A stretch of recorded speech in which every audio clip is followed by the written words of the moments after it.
Alright, y'all, let's get into it. So right here, we got not your typical electric car. This is from Unbox Therapy. This is like the goal right here. You feel me? 24 million subscribers, like a million views in a month. That's crazy. Alright, let's see. Oh, it's muted. Oh. Let me see if I can, what happens if I switch drive modes? Oh, yes, okay. This is the new Corvette E-Ray. It is the fastest accelerating Corvette ever because it's helped by the fact that it's a hybrid. It has a little bit of electric going on, slight. You still got that big old motor in the back.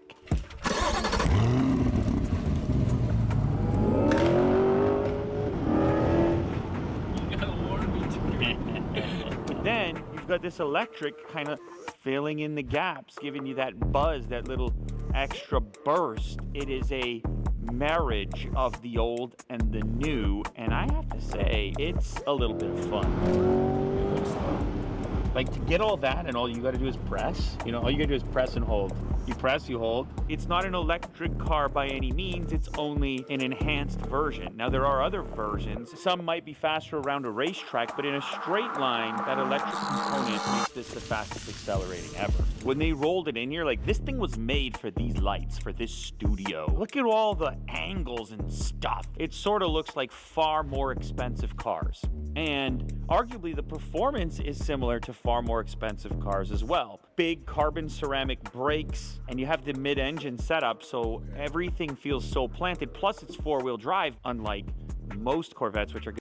I was about to say, like, four-wheel drive, I feel like a lot of Corvettes, they don't got that, for real. Going to be rear-wheel drive and be a little bit squirrelier, so this one just feels extremely planted. Like, the way you open the door, like, this whole aerodynamic piece just becomes the door handle. Plus, that's a solid closure there. And I don't know which angle I like best when I'm looking at this vehicle. I might actually like the back. There's a lot going on. It's jet fighter feeling back here. You can see the black accents along the bottom. For me, what this does is it just sort of makes the whole thing look more slim because your eyes kind of cancel out this section. It's just that. Every single I need me a vetter. The vetter makes her wetter. time that you access this, you get to say, wow, look at this beautiful motor. This is your trunk, and for a car like this, I mean, that's still pretty good. Luggage and golf clubs, yeah, they're in. I don't think golfing is ever going to be a part of my lifestyle. In there in a moment. Now let me show you the soft close here. I just bring this down to this point, and it squeezes itself shut. Now that's one thing on the back, but I was surprised to find it on the front as well. Some nice engineering. No little weird latch to grab, you just lift it right up. Nothing crazy, no massive objects. The only other thing you're gonna see here is your windshield washer fluid. Look, I love this like ripple on the front too. Look at that thing, that's like Batman style. If this thing was in black, look at the shape on that.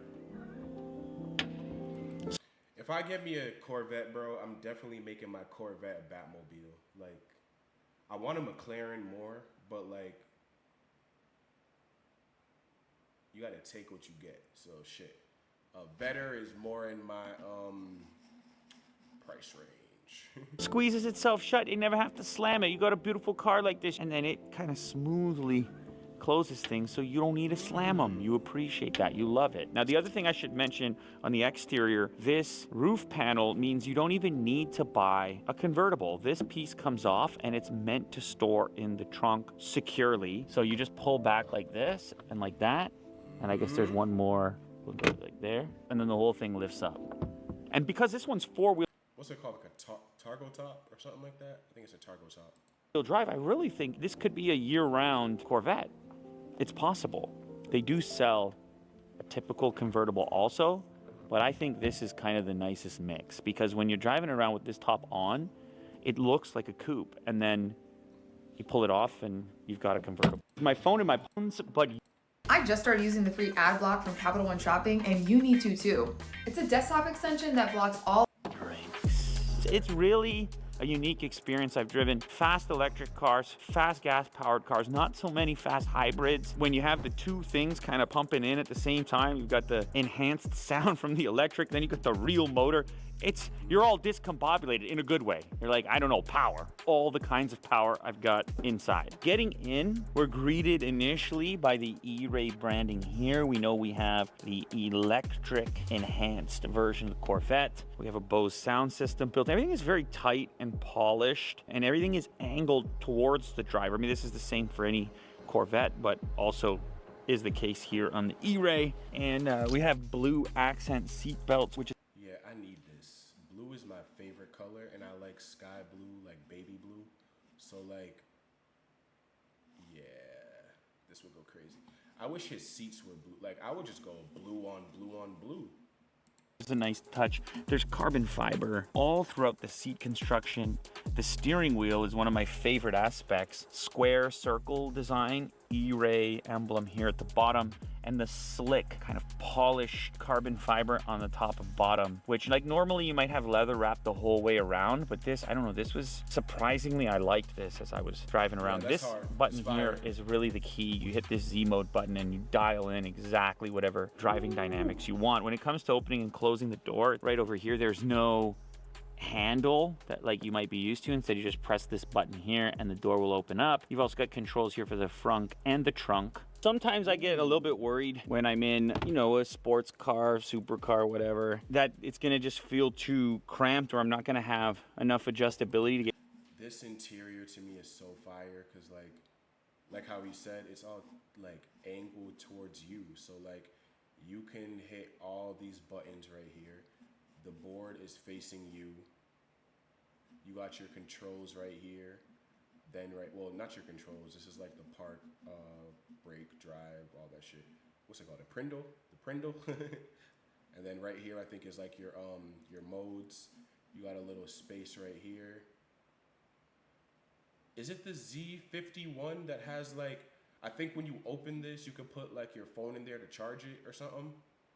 I don't think the E-Ray has it, but that like all those concepts are fire to me. Get comfortable.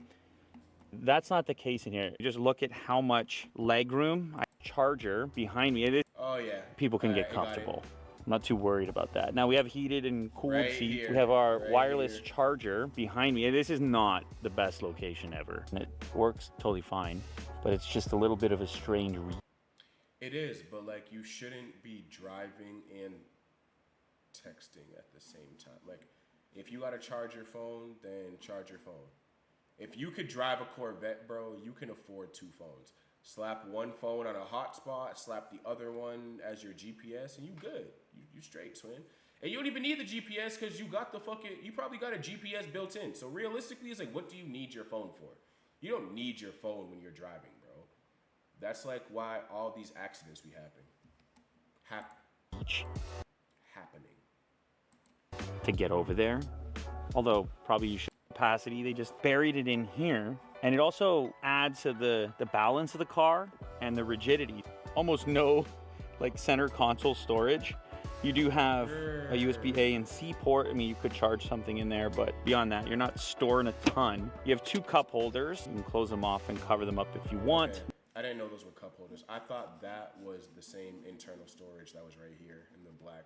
So I thought that's what this was. But okay, we got cup holders in here. Now we still maintain a number of mechanical switches here. Heated, cooled seats. This is like kind of quick access stuff. It's a lot of buttons, but I don't really mind it because I always want to access these. There's pretty much never a time that I'm driving that I don't want to access these things. And in other vehicles, like my Taycan, for example, there's almost no buttons. You're in controls that are on the steering wheel besides the Z button that I mentioned. We have our media controls for volume. You actually click these from the back side of the steering wheel. And same goes for skipping tracks or moving between radio stations. Plus the paddle shifters, which are super responsive and also made out of carbon fiber.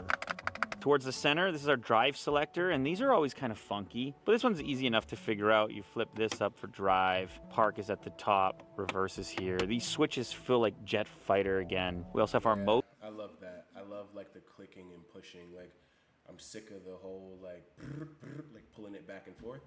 So yeah, I like the buttons. Like y'all got to see the interior of a Urus. Like I love those, or like a Huracan, or like a what is it called?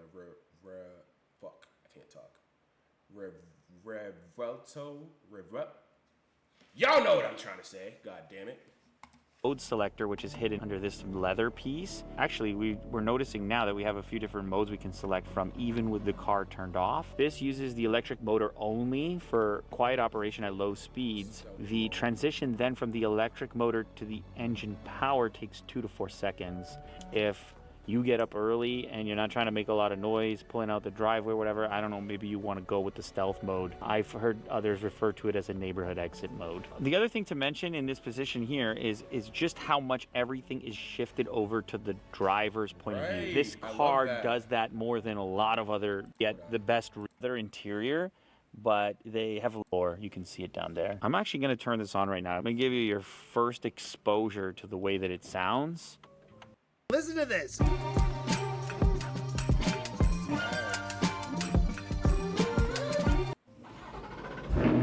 Okay, this is not an electric car. Nope. That is not an electric car. Nope. Nobody is going to mistake that. Presume if I put it here, which is reflecting the fact that I'm in this stealth mode. I should also mention this time you have a very big and crisp heads-up display. It has Android Auto, it has Apple CarPlay, and then it has Corvette E-Race specific performance options. I don't mind the interface. I use Android Auto pretty much exclusively anyway, so as soon as I got in here, it was like any other car that I drive. But when it comes to performance, I click the Z button. Oh, I can't click the Z button right now because I'm in this stealth mode. Let's see if I can, what happens if I switch drive modes? Oh yes, okay. So if I change the mode via the mode dial, then it's gonna start up the car, obviously, in order to be in those variety of modes. So those modes basically act as presets for different driving dynamics: tour mode, track mode, sports mode, etc. I think there's a winter mode on there. Now I'm gonna try to drive this a little bit in stealth mode and just see what happens here. I'm gonna put it in drive. We have our electric sound.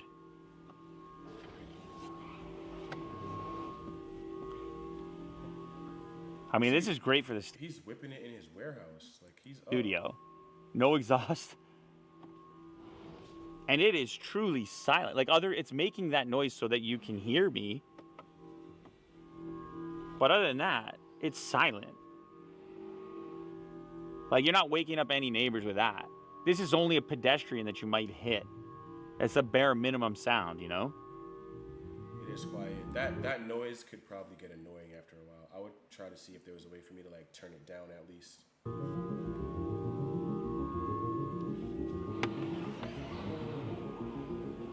Very clear cameras, obviously a number of different views available as well. As I shift between reverse and drive, I mean, this is one of my favorite views for a car like this because it is so low to the ground. Anyway, this is great. Like I will use this mode all the time, honestly. Now I could start the engine manually, or I could just start driving it. And as I hit a certain speed, it's me moving around here. So full, depending on that it's full, and it shows on the far kilometers an hour, but I'm an electric only Corvette right now. In the heads up display, it shows a meter, a bar, and the amount that it's full, and it shows on the far end, if I cross a certain line, then I will activate the motor, the engine. Okay. It's easy to sort of control your acceleration so that you don't pass that threshold. Battery completely. Stay glued here because you're gonna see a cool animation when I flip over to the gas engine. And it went from 38 to 39 just on the regen. Oh, there we go. That's so fire. That is so hard.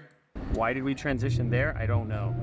I was just gliding. Maybe it can't go below 40% or something. But did you see it kick on? It's pretty cool. And now we can also show some of the different modes. So if I click the Z button, you'll see I have manual configuration of steering, suspension, engine response, sound. You can also just do the old-fashioned thing and just switch my drive mode, track, obviously the most aggressive.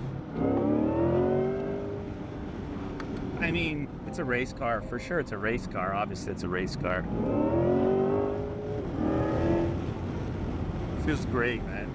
Feels so good. Like, just so tight and so low and so planted. All of a sudden, is it really...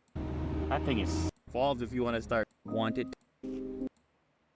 standing around filming, they're like, what's this guy, what's this creepy dude doing? But then you see this like bright blue Corvette and you're like, oh, I get it. I know what he's doing. I know what he's doing.